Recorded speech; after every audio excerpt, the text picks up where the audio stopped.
Hey guys, welcome back to another video. Today we are redoing my bathroom cabinets. They're like a wood finish color and we are gonna paint them. So let's get started.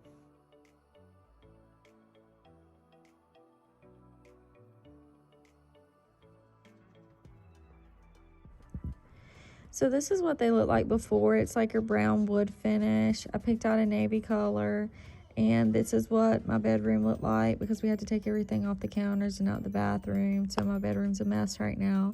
We sanded all the cabinets. Before we sanded them, we cleaned them and wiped them down to get all the grime and stuff off. Then we sanded them, and then we went to go paint.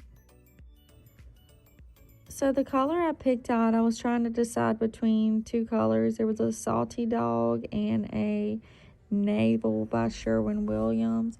I ended up going with the Navel. I just felt like it would kind of complement my bathroom more. These are the cabinets after they were all sanded. And then we painted them, let them dry, turned them over, and painted the other side. This is the finished product. I picked out some gold knobs off of Amazon and stuck on the gold knobs, and I love how it turned out. I hope you guys enjoyed today's video. Please like, comment, and subscribe down below. And if you have any questions, just ask me below in the comments. We'll see you guys next time. Bye.